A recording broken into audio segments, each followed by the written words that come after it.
karne, hindi magbabayad. Sige, hold mo muna. So, nandito po ako ngayon dahil work na work ako sa bahay. Nagari natin to be here and be part of the armed forces of the Philippines.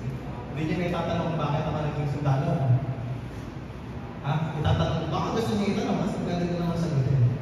By the way, comfortable ba kayo sa Tagalog na salita? Or gusto niyo mag-English ako? Kaya ako mag-English, Tagalog, gusto niyo. Mamili niyo. Pati lang Bisaya or Maranao, like English, Tagalog.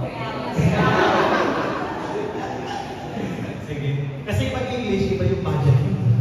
So, magpo-contribute tayo pag nag-English ako sa Tagalog na lang. Saka pag nag-English ako, mahihirapan ako. Kilalo naman kayo. So, para hindi tayo magpakahirap, Tagalog na lang. Kasi na nga ba ako?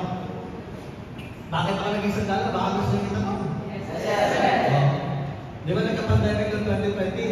Yes. Nako, wala akong nagawa sa bahay.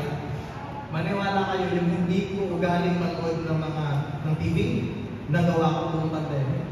Hindi lang TV, series pa. Natapos ko yung Crash Landing ng K-drama. Ang pinapanood ko, baka ng bida. Naka-uniforming ng sundalo. Sabi ko, pag nag-uniform ba ako ng sundalo, maging kamukha ko yata. So yun, nag-training ako. Tapos after 3 months, nag-uniform na ako. Layo pa lang. Ang pinag-compare yung malayo pa din. So sa kahiyaan na talagang lang. So nandito ako ngayon dahil wala akong talent choice. Nag-training na rin ako, hindi kami training.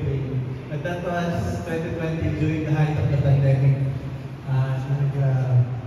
Nag-training ako sa